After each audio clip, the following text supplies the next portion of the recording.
What up? What up? Welcome back to the channel. I'm Mo.J. This is the Mo you know. This is the Daily Diddy Day 3. Now, the trial has already started. I got to move times around. They redoing my sidewalk out there. So we're going to go ahead and jump on into this because we really don't have time to spare. Um, I'm Mo, and we've been covering this trial for 3 days. Well, today makes it third. 3 days straight. And these lives are in between 4 hours to 7 to maybe 8 hours. It depends on how much information we're getting into court. Yesterday, we had Cassie testifying. Cassie is back on the stand today. The prosecution is on her. So we're going to go ahead and jump into that. Hit that like button, hit that subscribe button. What up, Kendall? What up, Eric? Lee? Yeah, man.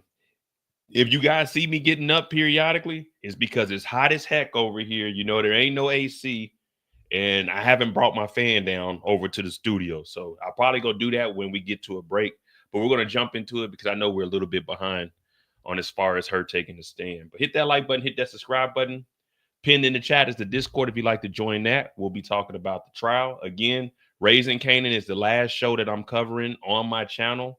On Friday, we'll have that live after show. But after that, every day I'll be live streaming this. And I'm in Germany. So I start around 3, 4 o'clock, and I go to about 11 to midnight.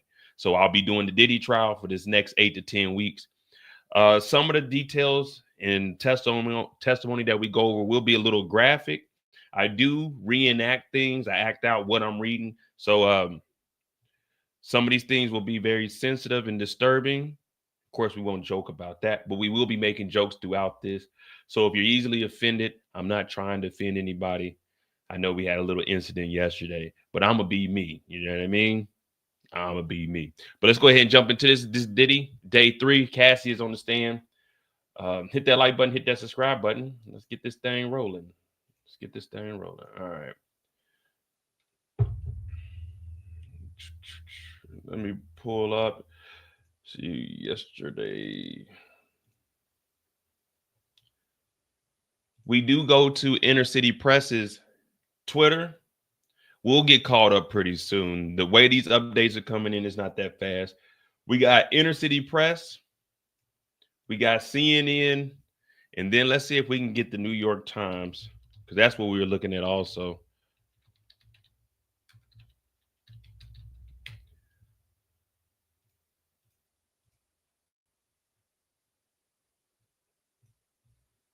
That's live there. What up, Divine? What up, Danny? Janisa, what's going on? Sorry, so we got the live updates here. All right, get situated, guys. We're here. I'll take the steering wheel here and I'll guide us to the promised land. Now, again, I'm not on either side. I'm just going to give my opinion. And remember, Diddy is not on trial for DV. He's not on trial for abuse. He's on trial for 1, racketeering charge, 2, transportations for prostitution, and 2, X trafficking. So him beating on Cassie is not what he's on trial for. So guys, let's not keep saying, man, well, they need to charge him for DV. I don't know what he's here. He's here for X trafficking, moving someone against their will and making them perform X.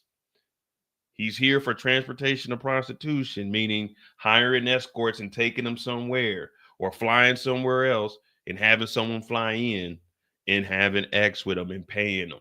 This is what he's on trial for. All right.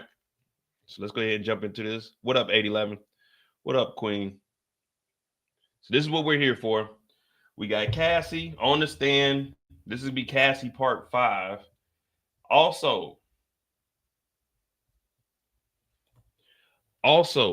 at the end of each night at 6 p.m. you guys' time, all of Cassie's testimonies will be up in every single part because we go from the moment she sits down till break. So all of that will be up, and they're about hour-long videos. So if you don't get a chance to go back and watch the long 7 hours, all of the testimonies will be chopped up to each part from break to break. So those will be up. I'm probably going to upload them at 6 p.m. I might move them to 7 p.m., but this is so you can go back and you don't have to watch all of it. But there'll be parts, and this is part 5 of Cassie on the stand. What up, Samuel? We got us a grand old time here. Inner City Press. Cassie's back on stand. 4 minutes ago, 2 minutes ago. All right, so I guess this is the first one.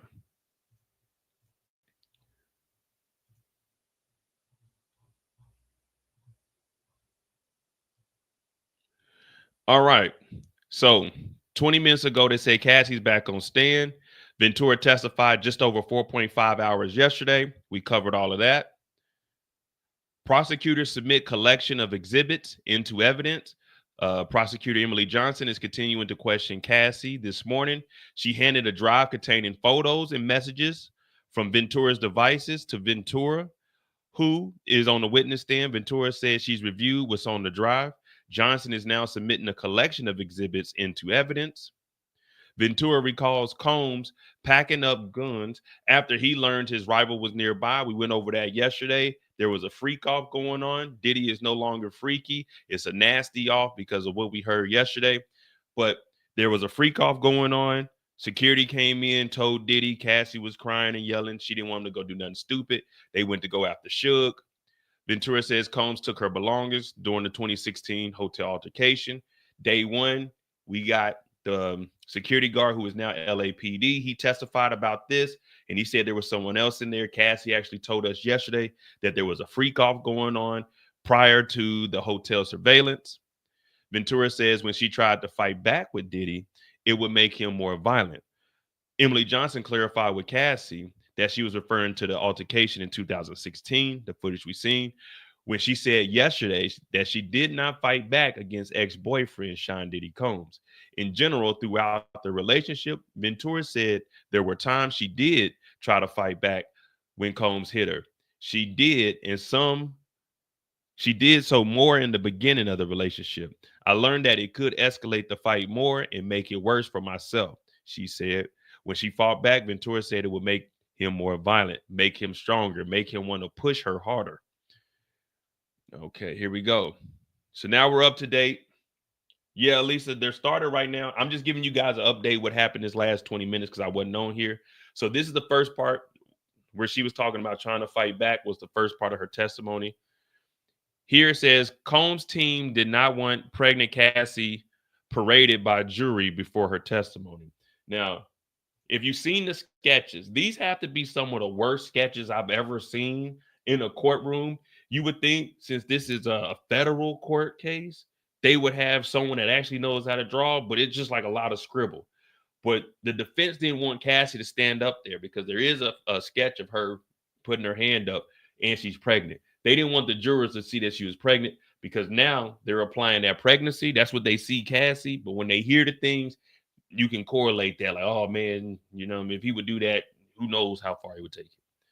So the defense definitely didn't want that to be up there. But hey, man, that's part of the game. Okay.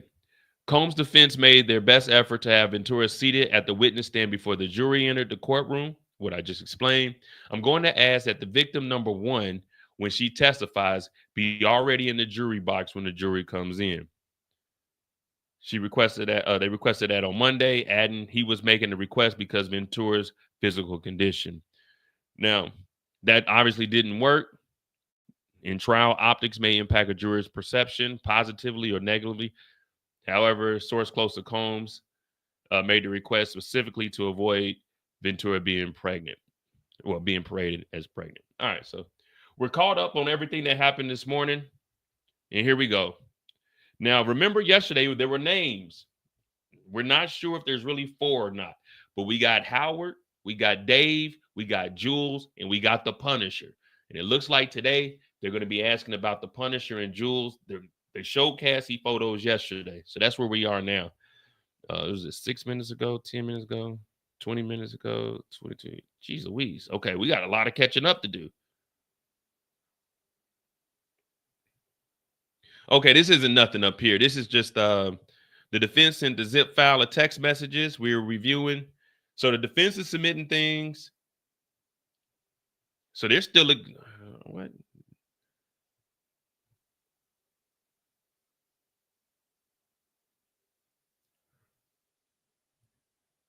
The judge is talking about having privacy screens. All right, this is all the stuff. I'm gonna go back and read this, but it looks like they're just submitting more documents. All right. We'll get to what Cassie's actually saying. You don't have to put in the letter. Judge, we have a witness waiting in the back. Produce them before the cross-examination starts. You can email me cases during the trial. Let's get moving. Let's get Miss Ventura back. So again, this judge, he's not playing around. All rise. The jurors enter. You are still under oath. Proceed. This is Emily Johnson, the prosecution. May I approach the witness, Your Honor? You may. Miss Ventura, I just handed you 2 drives. What is on them? GX8. Cassie gonna say, messages and photos from my device. Emily Johnson says, you testified yesterday about Shine going armed to look for Suge Knight. Ventura said, Shine took guns. He took guns with him. And he told you to ask the escorts if they were cops. So they're just jumping around asking everything. Ventura said, I will begin by saying, I was not a cop. Shine told you to do that? Yes, Cassie responded. What happened when you fought back? Ventura said, I did more early in the relationship. It would make you more violent. Want to push me harder. Objection to speculation. Judge, overruled. Overruled. Continue. How would Shine react if you fought back? Cassie said, anger. Emily Johnson says, I'm going to show you the LA Intercontinental Hallway again. Play from 143 to 146. Now, I played this on my channel a while back and I got copyright strikes, so I'm not going to play it. Johnson says, who enters? Ventura says, Sean. She says, what's in his hand? Ventura says, he doesn't appear to have anything. Go ahead and play 159. Now, anything in his hand? Ventura said, oh, that's my phone. Emily Johnson says, how did he get it? Well, he took all my stuff. Where does he end up? Ventura says, sitting in the chair in front of the window. She said, what are you doing? I'm walking away from him. Okay, now who's in the video? Me and security. Now, this is Flores, Israel Flores, who testified on day one. Me and security is who she's talking about. She said, in this one, play it from 531. Where did you go from the hotel? She said, to my house. I took a Uber. Now let's turn to text messages. Can you read page 4? Ventura said, please call. I'm surrounded.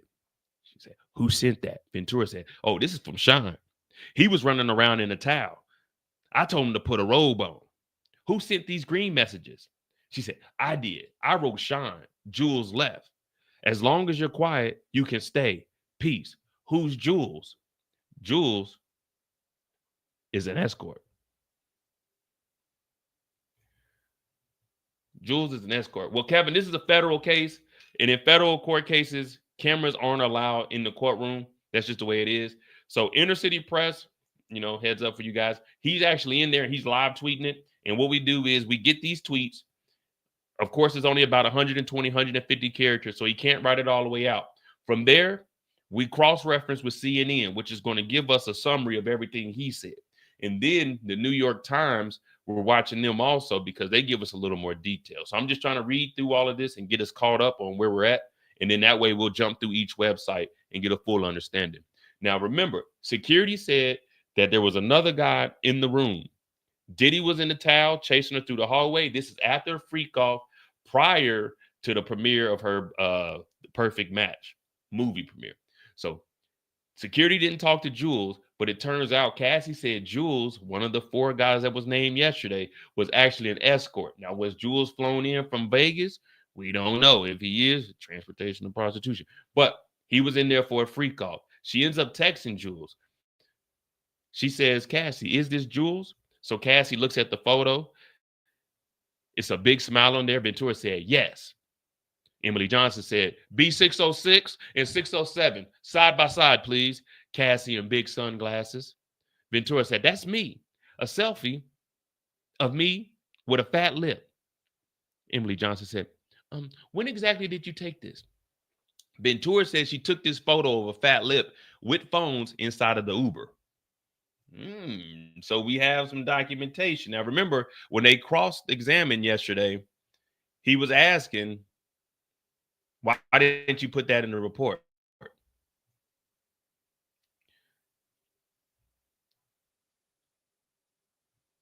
So here goes the text messages from you guys' boy Diddy.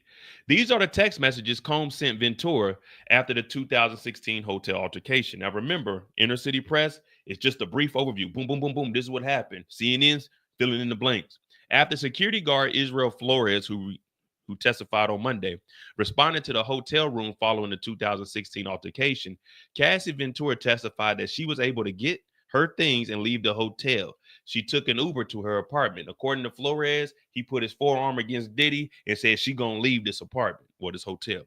From the witness stand, Ventura read a series of text messages between Combs and herself from after the altercation. Those texts read, "Call me. Yo, please call me. I got 6 kids. Please call me. Yo, please call. I'm surrounded. Call me for my kids. Help!" Wait, you mean to tell me that bad boy Diddy is begging? Now, this isn't allegedly. These are text messages from Diddy. Call me. Yo, please call. I got 6 kids. Shut up, Diddy. You did this shit, nigga. Yo, please call me. I'm surrounded. Help me for my kids. Help. Ventura testified that she responded eventually. Put the robe on, she said. She sent that because he was running around in a towel and I was just looking out. He again texted her. She said, call me and call now. Ventura said she responded again, telling Combs that she spoke to security and the escort had left. She told him, as long as you don't disrupt the guests, they'll leave you be. Now, remember, there's a lot of people that were like, oh, I'm not on anybody's side. I'm not defending anybody. But remember, a lot of people say, oh, Cassie, she was a victim. She was involved in that. Okay, what are these text messages? It don't look like she was involved. If she was involved, then why is Diddy begging for help? Why is Diddy, help, please call me, man. I got 6 kids. Don't look like she was willing here. But hey, man, let's continue on. Ventura texts back to Combs that he gave her a black eye and a fat lip.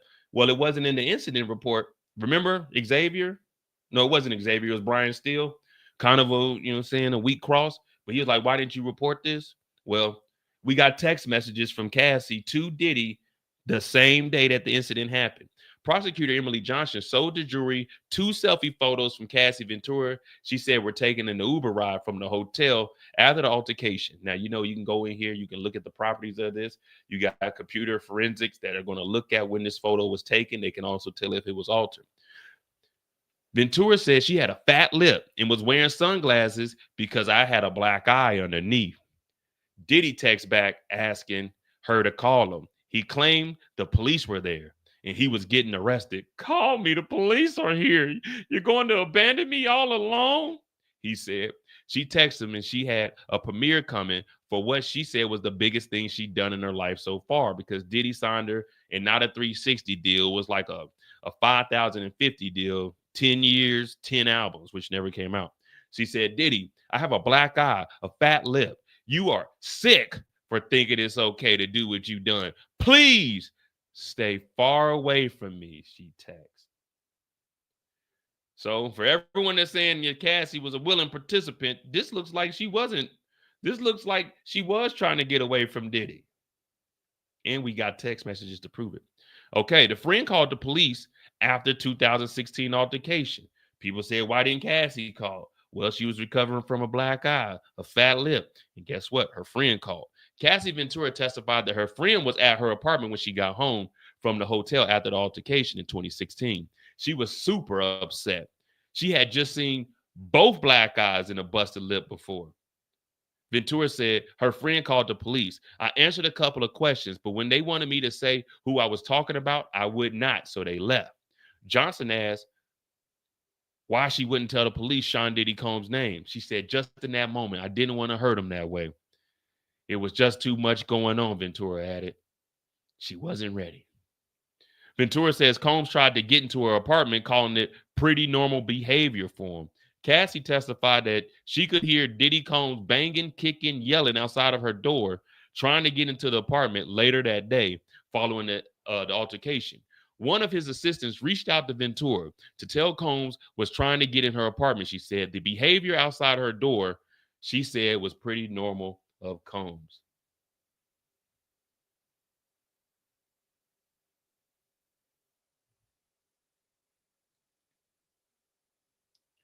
Now I'm gonna check it. I just got to catch up. I started the live late, but what do you got? Hey, is this normal behavior? Whooping somebody's ass and then banging and kicking and trying to get it. Is this normal behavior? This don't sound like Cassie was a willing participant in this. This sounds like some weird nigga. You know what I mean? They said New York Times are moving fast.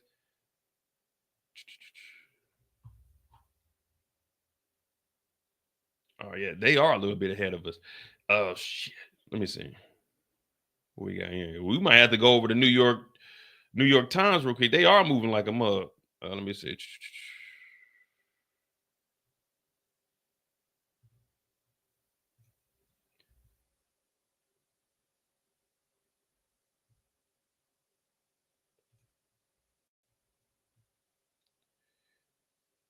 Okay, here we are.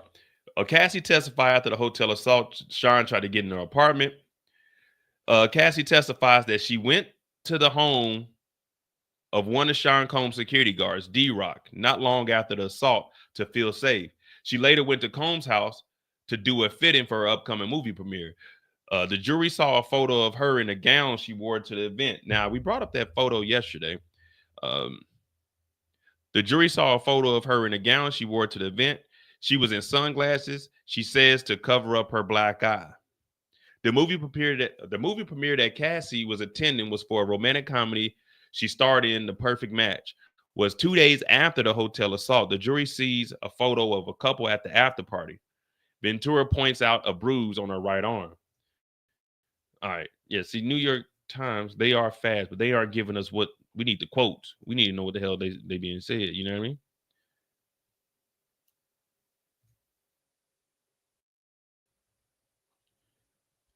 1 minute. All right. So 7 minutes ago, in this photo, what are you wearing? And this is where we're at on New York.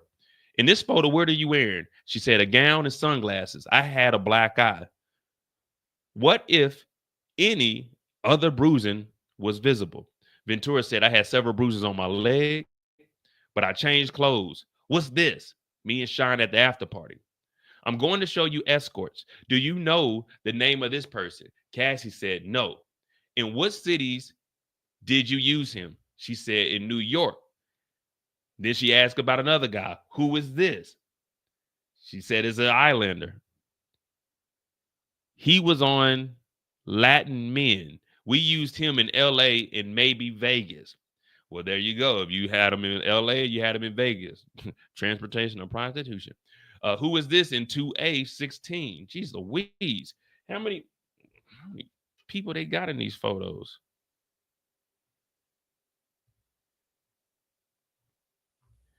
Yeah, they definitely gonna get him on this prostitution. So right now we got the four names from yesterday. We got the Islander from today. Um, we got a guy unnamed. So we got 6 escorts right now in 2 days.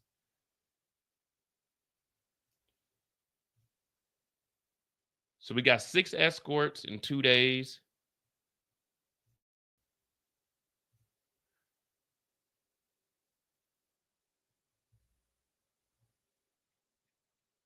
Okay, that's 20 minutes ago. All right. Yeah. So now here we are. We're caught up. We're just gonna be waiting. Yeah, I'm not rushing, guys. I just wanted to get us all caught up on all the websites so we can see. And again, they said Diddy was trying to climb in through a window or something.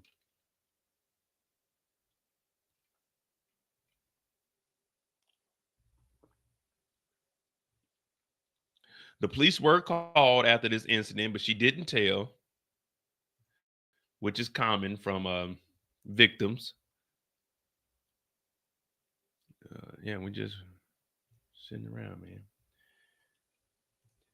Like, again, racketeering, 2 transportation of P-tuition, 2 charges for X trafficking. Uh, as far as like to me, the transportation of prostitution, to me, that's a no-brainer. In my opinion, he's already guilty of one of those charges. Even though we already got 2 escorts that have been named, we need to hear the defense and how they cross-examine this. But if I'm in the jury, I'm like, well, he's already guilty of just this. Unless the defense can say that none of these guys went to a different city and it was just within the state, so it wasn't federal crime because they never crossed state lines. But if you know what I mean, if you in the jury, you like, I don't know, man.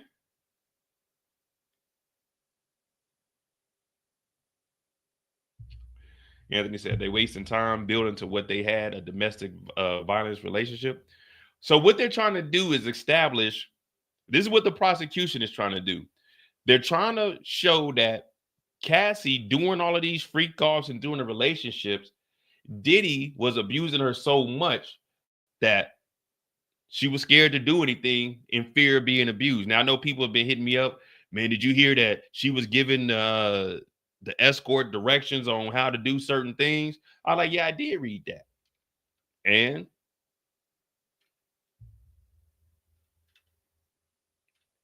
Diddy's not on trial for the free calls.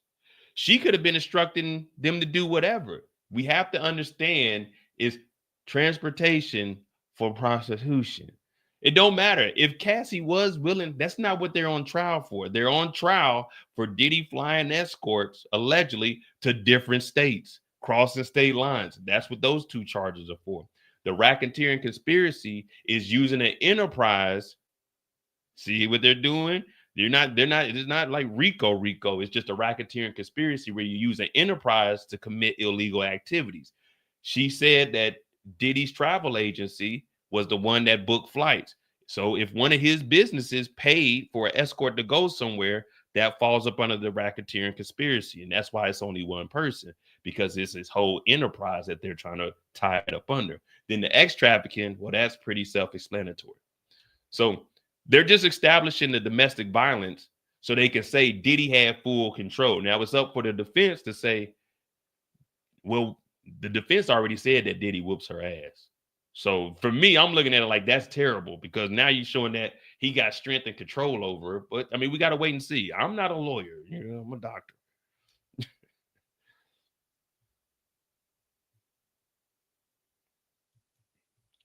Yeah, Tia, they are painting a very vivid picture.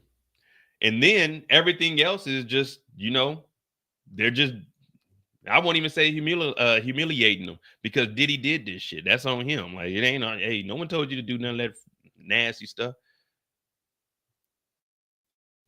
So let's see what we got. What we got? Islander. Okay, here we go. So we had the last guy, the Islander. He was on Latin Men. We used him in L.A. and maybe Vegas. Ventura said we called him Tommy. Who is? Oh, so the Islander. I'm guessing that's Tommy.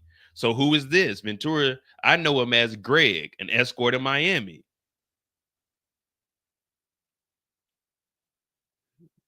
Who is this? Jonathan. We saw him in Miami. Who is this? Red baseball cap backwards. I don't know. He looks familiar from the. Jeez Louise. So I don't know if Jonathan is Jonathan Odie, the one that shot up the Trump Hotel. So right now we got the 7 people. Then we got Tommy. Then we got Greg. Then we got Jonathan. Then we got red baseball cap with hat backwards. So we're at 11 escorts. I don't know. He looks familiar from the Freako. So we got 11 escorts right now. Jeez. Give me a second. Let me write these down. David. Then we had Clayton is his real name. Clayton has to submit stuff. Clayton, Jules, Punisher,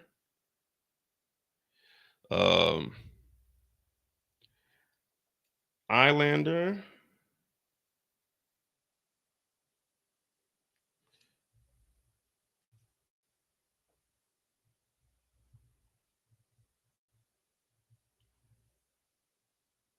There was another name before Highlander.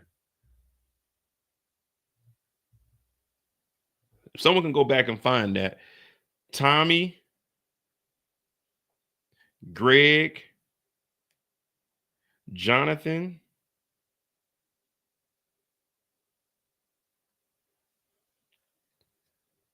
red baseball hat.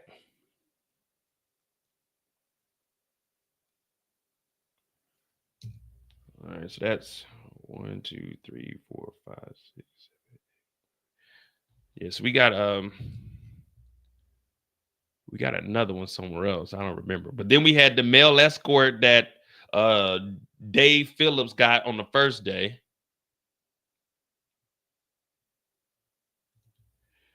Monday, once I remove my board, we will have the suspect board up. So I'll start printing off and we'll start putting people up there that took their testimony, all of the witnesses.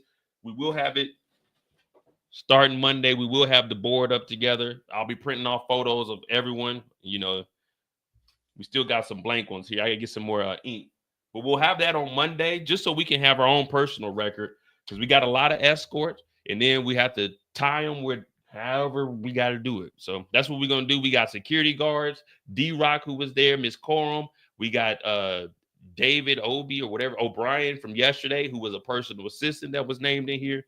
So we got a lot of stuff that we got to cover, guys.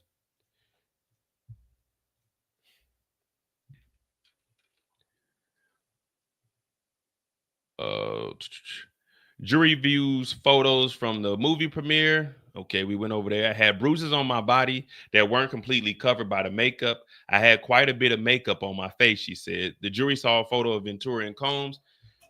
From the premiere, some injuries on her body were still visible.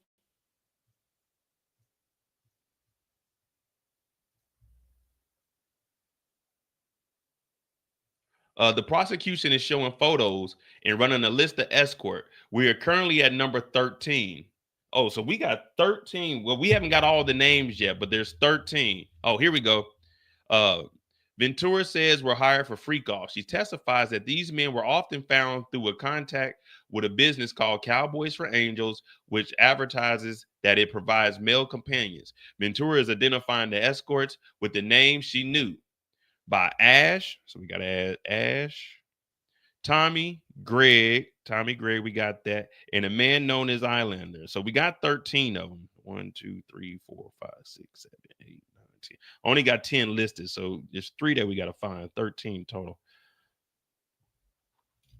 Bean said, "Free our boy Diddy." It might be your boy. I got nothing to do with this guy. But yeah, I'm thinking that might be Jonathan Oddie, the one who first said this in 2018 when he got arrested, that he was messing with Diddy and Cassie, and people thought he was playing. Ventura says it was her job to hire escorts using Combs' money. Cassie reviewed a binder of more than a dozen photos of escorts she and Diddy hired for freak-offs over the years in different cities. She says she typically reached out to the escorts to arrange freak-offs because it was her job. When she paid them, it was Combs' money, Ventura testified. So the defense got to prove that the money came from Diddy. You know what I mean? Well, they got to prove that it didn't come from Diddy and just say, Cassie, you sure wasn't your money.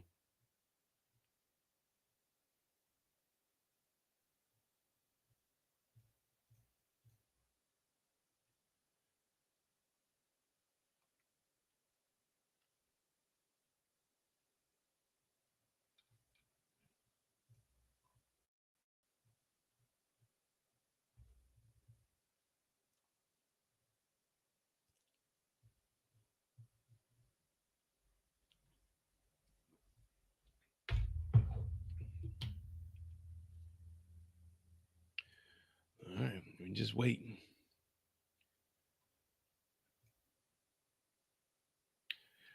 Cassie testifies it was her responsibility to reach out to the escorts. Sean directed her to do so. That was her job. It was expected. The prosecution is trying to underscore that Combs was involved in each one of these freak offs, and it was his money that was used to pay the escorts. And that's exactly why I was saying the defense is gonna have to prove that it wasn't Diddy's money.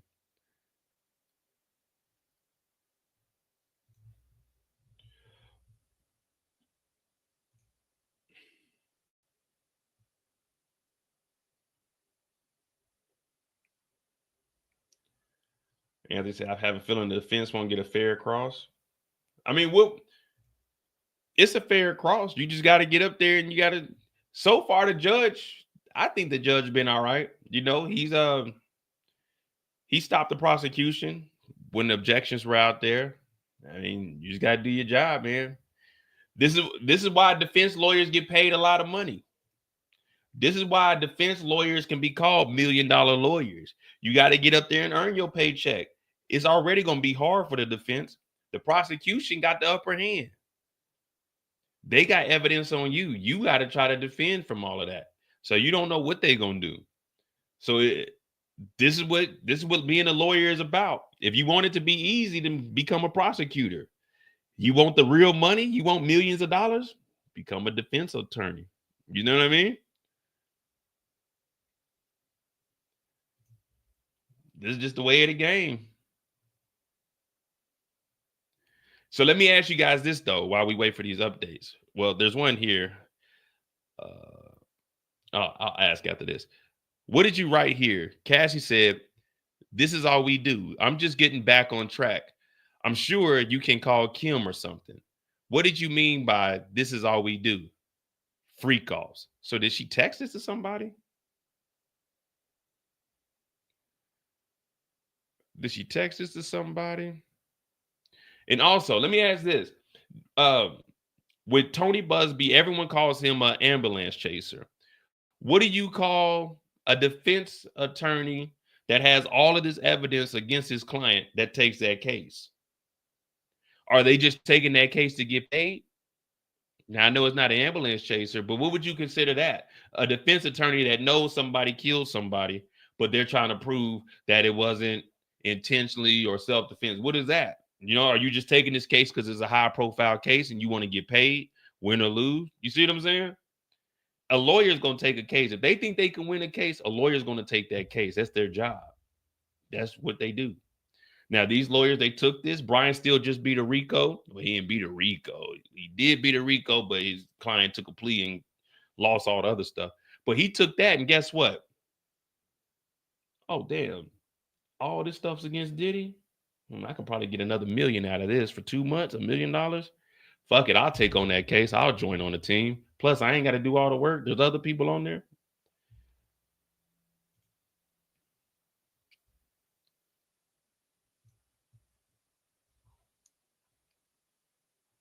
I'm really waiting for the defense, but it looks like Cash is going to be on here for a while. Emily Johnson asked, did you try to avoid anything in the free calls? Cassie said, I tried to avoid kissing. It seems too intimate, but Sean told me to do it, to kiss the escorts. What did Sean ask you to do on your 29th birthday? She said, a free call. Oh, that's it.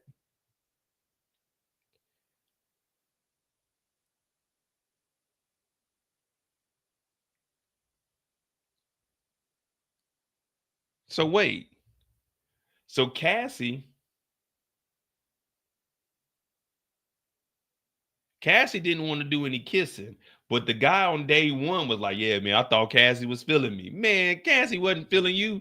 And we all said that too. We all said that too.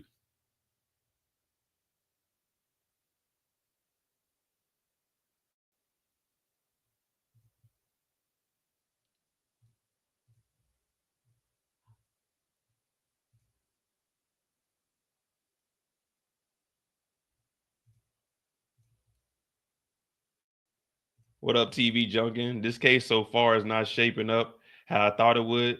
Thought the prosecution going to come out swinging harder, but we still got a ways to go. Well, this is their witness. The prosecution ain't going to come out swinging on their witness. The prosecution, everything that they're going over with Cassie, this is their witness. So they spoke to Cassie. This is what we're going to be asking you.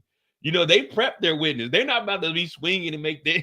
You don't want to get your own witness called up. You know what I mean? The prosecution, they're starting to lay down all the evidence that they have. And they're just building this up, piling it up. You see what I'm saying? The defense got to come out swinging. The prosecution is just setting the land. You know, they're just saying, this is what we got. What you going to do about it? You don't want to come out swinging if you're the prosecution, unless it's unless it's like a co-defendant or something. You know what I mean? You don't want to do that to your star witness. You go up there, you get her nervous, she get to stumbling and forget what y'all done went over.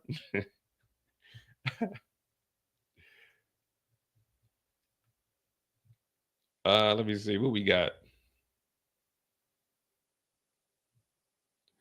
Right now, really all we've been seeing is fucking how terrible Diddy was in the freak offs, but he's not on trial for the freak offs. Like we can't, he's a nasty dude, but we can't judge him for that. I mean, we can because we ain't in the trial, but the jurors are not supposed to be taking any of this into consideration. Besides the fact that, they're trying to build it up like he was in control of everything.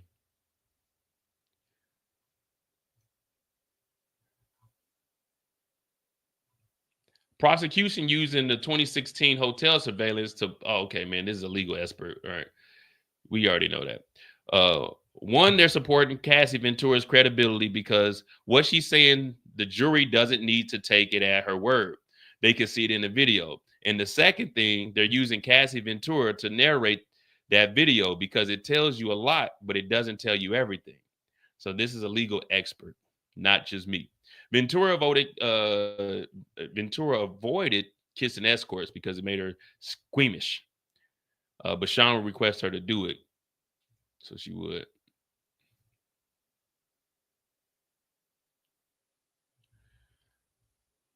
Okay.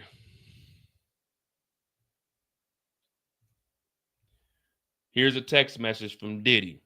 The prosecution showed a 2016 text message from Sean Combs to Cassie about freak offs.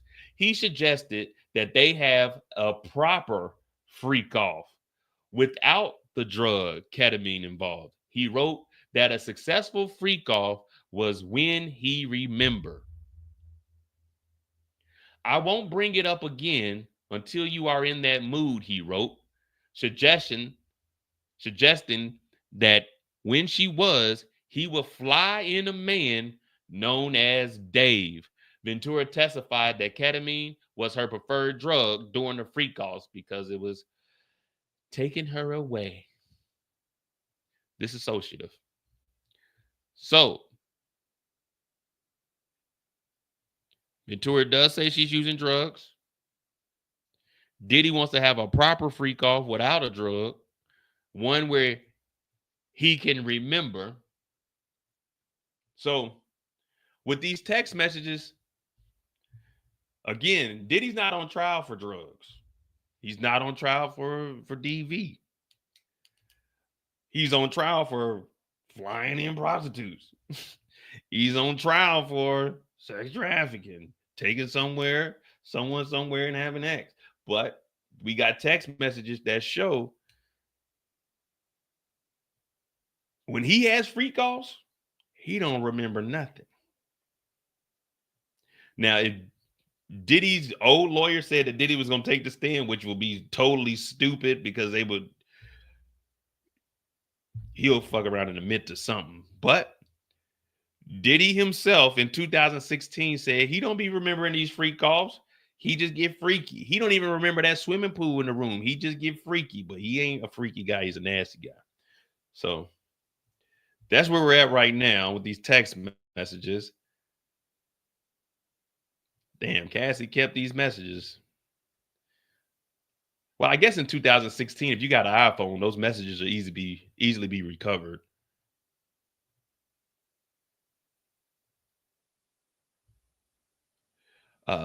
Cassie said, one time I was dating someone else and he threatened to release the freak off videos.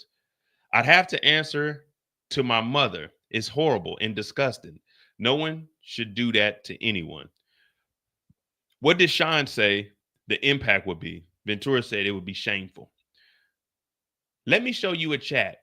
Who's on it? Me and Sean, July 22nd, 2013. This is 3 years prior to the altercation we seen. Emily Johnson said, read the message, Cassie. Cassie said, I wrote, please delete the videos off your phone. Too many people have access to your device. He said, no, iCloud, all good. Ambien kicking in. Damn, every text message Diddy's on some kind of drug.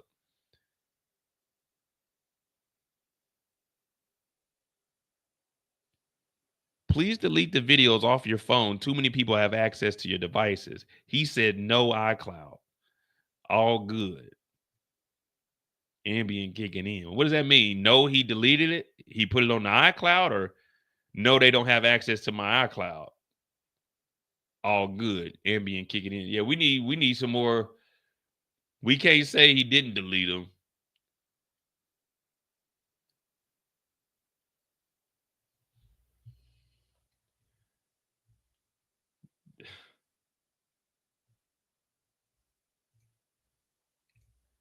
So Diddy in 2016 doesn't remember the freak offs. Well, he don't remember any of them. That's why he wanted to have a proper one. A proper freak off is crazy to hear coming from Diddy, knowing what he does during these freak offs.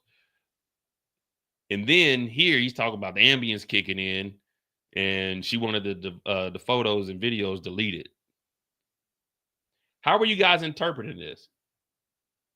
They're probably not on his iCloud. That's what I was gonna say. How do you guys interpret this? He said no iCloud, all good. So is he saying no, they're not, no, they don't have access to the iCloud? No, I don't have the videos on my device. They're no, they're on the iCloud. No, no, no, no. He didn't send them to 50. 50 said someone else sent it to him, and he sent them to Diddy. And Diddy called him and was saying, hey man, how'd you get these? But I think that was in 20, was that 15, 16? I don't know, man. This is all over the place, but this is what we're here for. Let's see if CNN breaks it down a little more.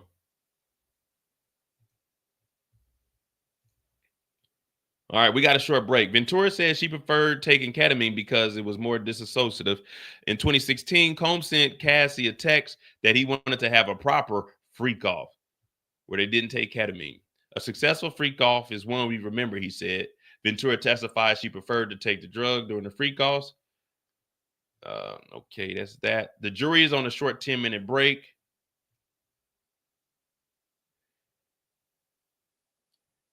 Cassie's testimony is now getting into her account of how videos of the freak offs were turned into blackmail materials.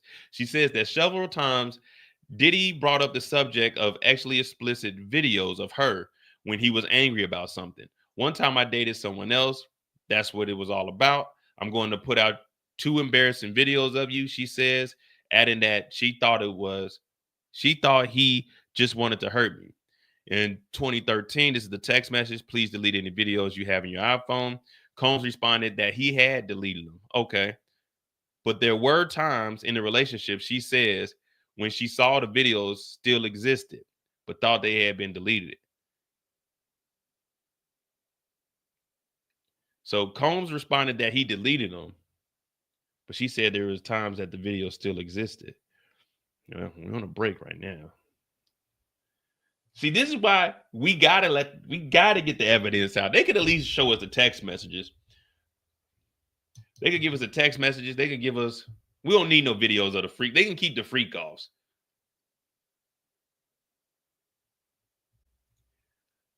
Ventura describes how plans for her 29th birthday were sidelined by Combs' wishes. Cassie testified to celebrate her 29th birthday. She wanted to go to a club called the Blind Dragon and do karaoke with friends. But Diddy told her he wanted to have a freak off. I told him that I wanted to stay out and celebrate with my friends. And in my mind, I just didn't want to have the burden of having to do that at the end of the night, she said. I just wanted to have my birthday. Ventura said they went to the Blind Dragon for a bit, but Combs pulled her aside so many times she gave up. And we went and had a freak off, Ventura testified. All right, well. We are on a break at the moment. So, part 5, 50 minutes.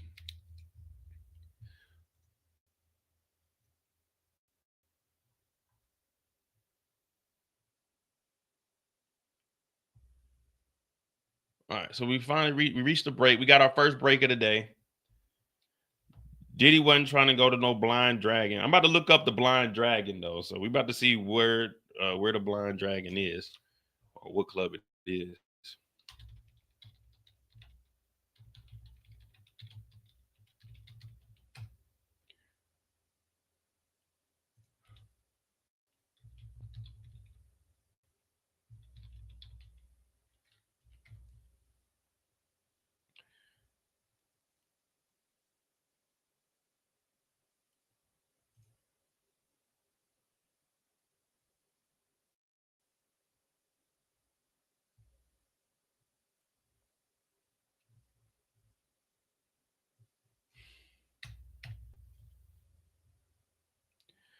All right, so this is the Blind Dragon Club in Los Angeles.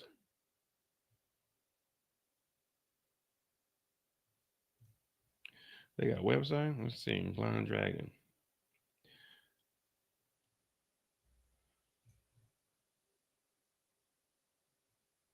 A modern risque speakeasy. A hidden joint. A blind spot where anything goes.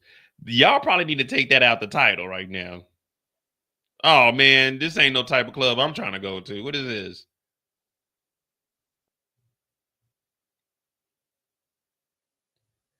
It looks like the who's of LA are out here. Okay, so they do got the karaoke in there.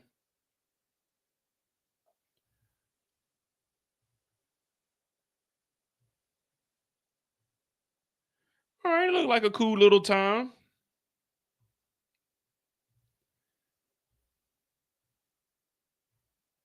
When are these photos from? These photos look kind of old. 19.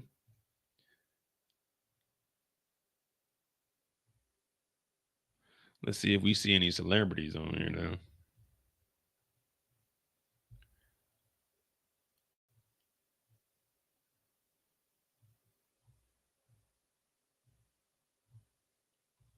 All right, we ain't seeing nobody of importance.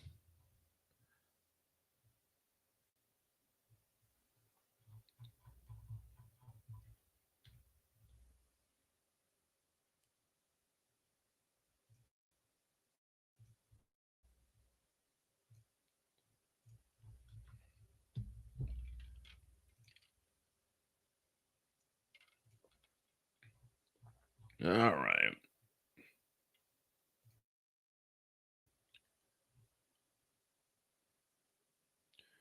So they called for a sidebar before they took a break. So I guess they had the sidebar. They took a break, went on out of there.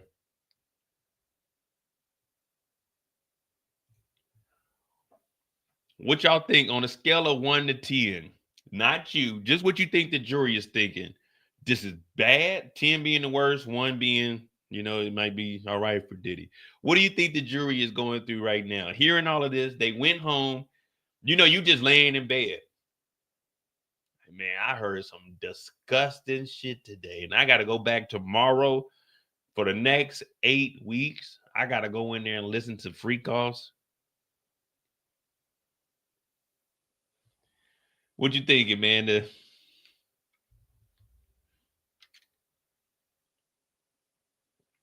Oh, Jessica, if you guys weren't here yesterday, the only time we mentioned the word freak is doing freak offs. Other than that, Diddy is not a freaky guy. Diddy is just a nasty individual. Diddy is an NN, a nasty nigga, or we can call him a nasty ass nigga. But yeah, Diddy is no longer freaky. This dude is no longer experimenting. This dude is just nasty. But again, we got to reiterate, he's not on trial for being nasty.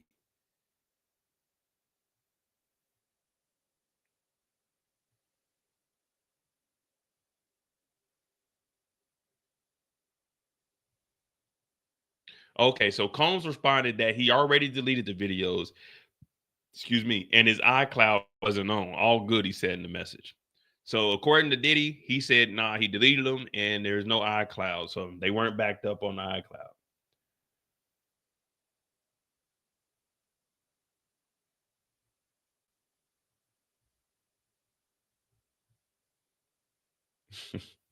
Everybody's saying to you. All right, like be honest. I know we were just reading this, so we had time to I'm not even gonna say digest. We had time to read, like I seen it before I read it out loud to you guys. But imagine you sitting in trial because you trying to stay up. You got to go in here for 8 hours, and they probably only give you like $25 a day. You in the jury box. Freak off number 97. Okay, another freak off. Diddy used to make me go in the other room and put it on his nipples. Whoa, whoa, whoa, whoa. You waking up. Wait, Your Honor, real quick. Jurors, we need to have a huddle over here. What are we doing here? I thought this is just gonna be a freaky ass trial, talk about some freak off. This is just some nasty shit here. Cause I ain't gonna lie to you. If I would have heard that in Brandon, I'm like, man, what the fuck? All right, jury, no talking. My bad, man. Your Honor, I just ain't never heard no nasty shit like that. But remember, guys, I'm talking to the other 11, my other 11 disciples.